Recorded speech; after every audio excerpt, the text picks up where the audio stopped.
All right, everyone, here we are with ticker symbol PLTR. And before we jump into this chart, I want to say welcome to all the first-time viewers and investors. Welcome to the channel. And to all the subscribers, welcome back. I also want to announce the fact that I created a Twitter back in November. And believe it or not, I'm not too familiar with Twitter. And I got the hang of it. And we are going to be tweeting, as they call it, right?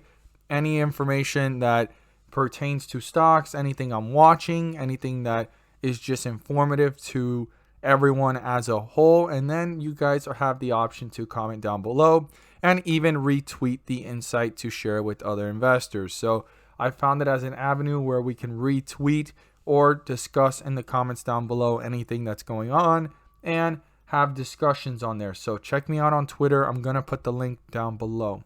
All right, so PLTR. PLTR has been in a downward spiral. Now, I've talked about overall projections of this stock. Some people agree with it, some people don't. I just went ahead and did the research on different analysis ratings, and I can see why this is pulling back. But it actually bounced back at a point where it looked like it was going to continue a downward trend. So now we need to watch this carefully. Broke through support, right? 23.51, and then it hit lows here of about 22.97 before going ahead and recovering back upwards. So we got some important numbers to see.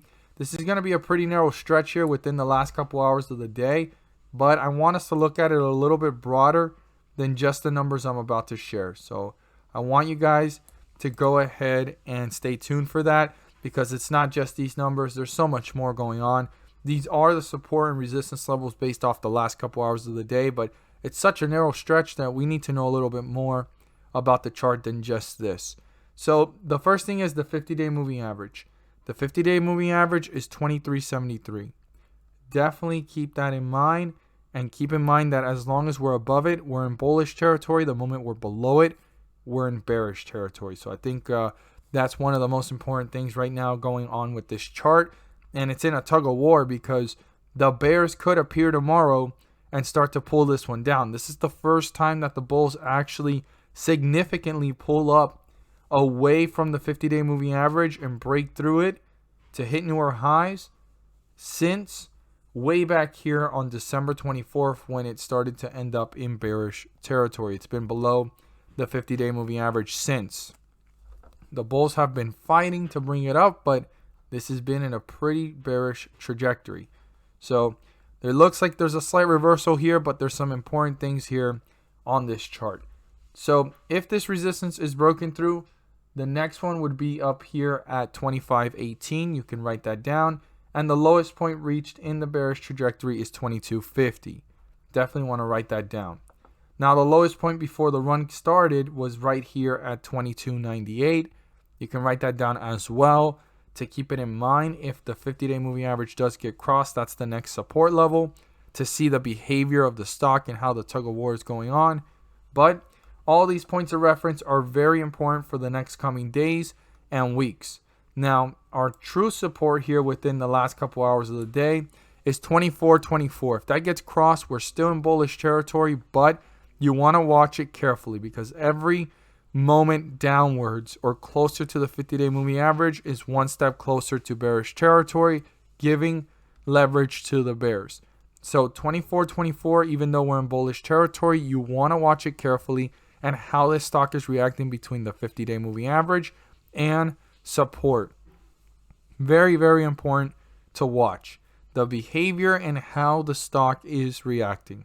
Now, on the other hand, we have our resistance. This resistance is very important, just as important as the next one, but the most important right now based off the chart's behavior in the near term, because this needs to be broken through for the momentum to continue, right?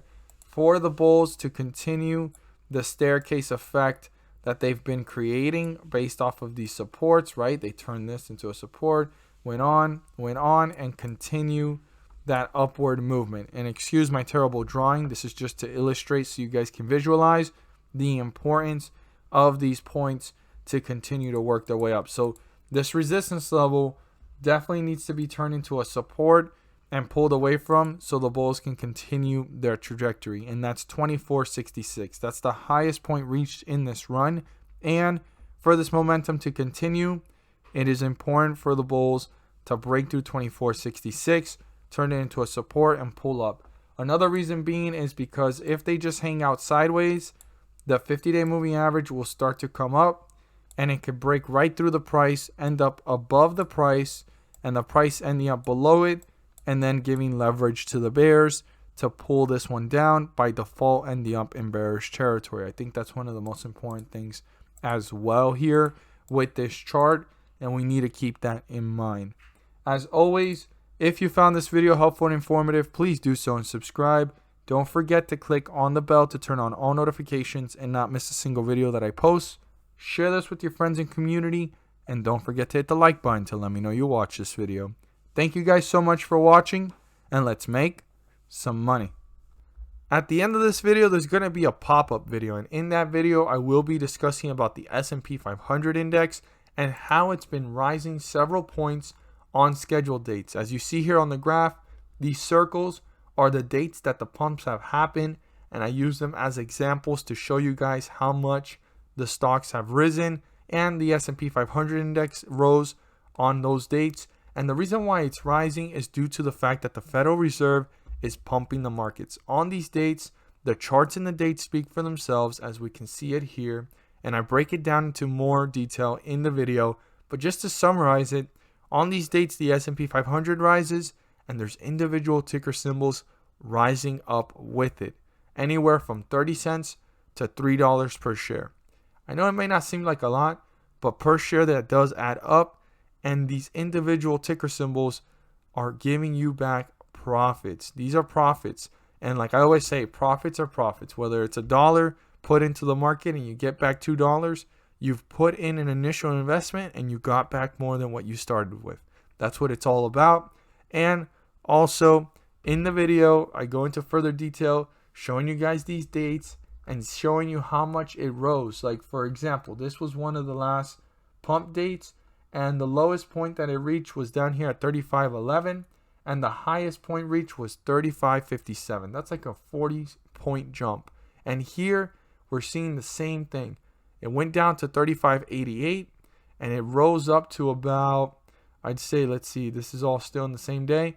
It rose up to about a total amount of 36.23. When you do the math, that's almost a 40 to 50 point jump, and there's individual ticker symbols rising up with this. Now, I'm not there to guarantee you profits. I'm not there to tell you to buy, sell, or hold anything in particular. I'm just here to inform every single investor on the great news, on the opportunity to maximize profits and minimize losses. You have to do your due diligence and research, but these charts and the dates speak for themselves. I mean, this was probably one of the largest jumps that I've seen in the last couple of pumps, and it was down here at 33.02 and it rose up to about 33.88. That was an 80-point jump. There was probably ticker symbols rising up more than $3 per share on those dates, and even on these dates there's individual ticker symbols rising more than $3 per share. Check it out, see for yourselves, and my best advice is look for ticker symbols that may be resembling the behavior of the S&P 500 index, and you'll be able to go ahead and give it a shot. Check it out. Again, I'm not there to tell you to buy, sell, or hold anything in particular. I'm not there to guarantee you profits. I'm just here to go ahead and share the information along with every single viewer and investor. The video should be popping up soon. If you haven't seen it already, pop up. There is the link down below in the description. Thank you guys so much for watching, and let's make some money.